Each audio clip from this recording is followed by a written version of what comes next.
To politics now, authorities in Congo-Brazzaville have submitted the names of 8 presidential aspirants to the Constitutional Court for validation ahead of the March 21st election.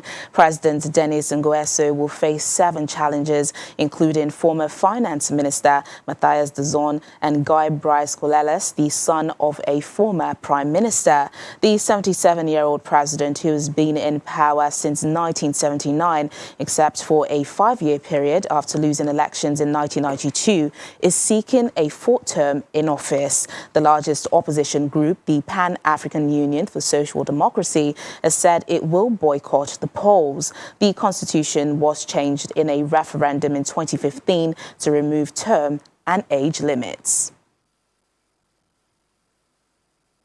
African Affairs analyst Dr. Okwi Okpala joins us live on the program for more on this story. Dr. Okwi, thank you so much for joining us on Network Africa.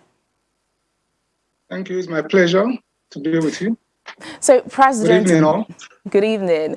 President Denis Nguesso of Congo-Brazzaville is seeking a 4th term in office at the age of 77. What new thing do you expect him to bring to the table?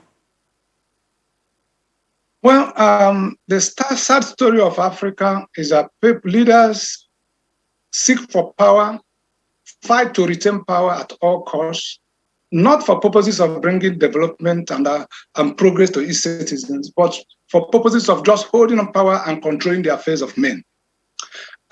He has been in power for 35 years, and if he wins again in 2021, he's going to be in power until 2026. For about 40 years, yet the citizens of that country are one of the poorest. Majority of them are living below poverty line. In the last election, there was violence. And in this one, is already, people are predicting that it's likely going to be violent. And what you will see is that the election will be rigged. Many of the oppositions will be hunted out, and at the end of the day, he will declare himself winner. Not necessarily because if he has been achieving making great achievements for the country, you will say, okay. But the truth is that in Congo-Brazzaville, the poverty is ravaging the citizenry. Yet the leader has been there for 35 years and wants to continue. And for those 35 years, he has not been able to move the living standard of the citizens up. And the suppression of the human rights records are going lower, and the human rights records are not good at all. So I don't expect anything. He will do everything to declare himself the winner. And then if the opposition, if they protest, probably some of them will be herded into jails. That is a sad story of Africa. That is a sad story about them. With few exceptions, African countries with few exceptions.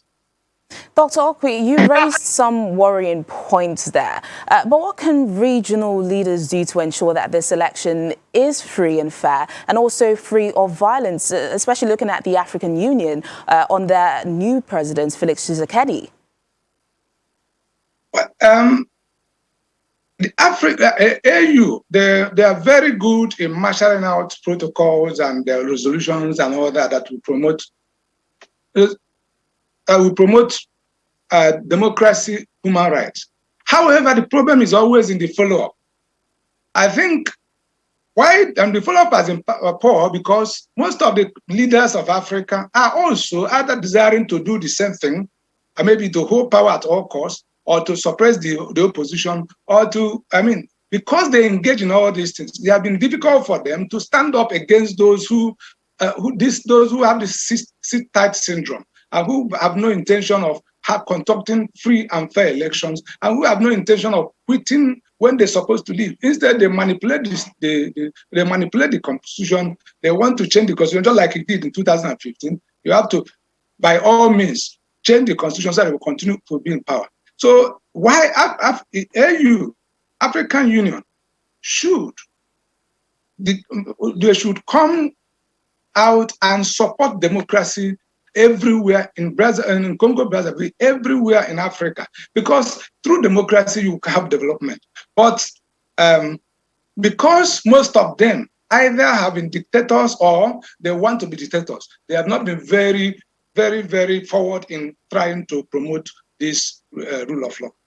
Dr. Okwi, just to touch on what you mentioned about the sit-tight syndrome, it is common in Africa for leaders to sit tight in office, but we've also seen such cases in China and Russia, and you will recall Donald Trump tried to do the same in the United States. What is responsible for this sit-tight syndrome, and how can it be eradicated? Well, I think it's in the nature of human beings to want to hold power and control the affairs of men. However, like the American system says, that in Africa, it's particularly so in Africa, but because the system cannot check. The system is too weak to check strong men.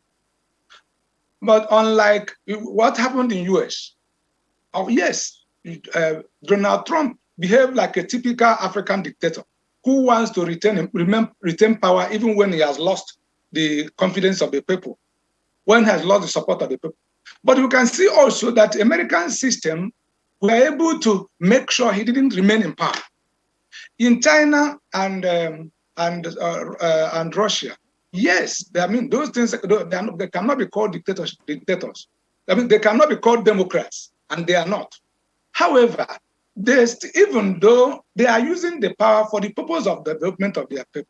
And that's why even in China, you can see that China has been growing steadily. Their economy is improving and the people are living better life. Yes, of course, that cannot compensate for freedom. However, what makes the African situation worse is that they are not even using the power to promote economic development. They are not using the power to promote welfare of the people. They are only using the power to be able to control the affairs of men, put those they want to put in jail, and loot the treasury of their countries. That's the difference. But there's tendency of every human being to want to control other human beings, and that's why. But if the system is strong enough, of course, it may not happen. Like we saw in the US, the American system was strong enough to withstand the sit-tight tendency of Donald Trump. And at the end of the day, Donald Trump. All right, then, Dr. Okwi Okpala, it's always a pleasure getting your thoughts and analysis on situations. Thank you so much for joining us on Network Africa. Thank you, and God bless you.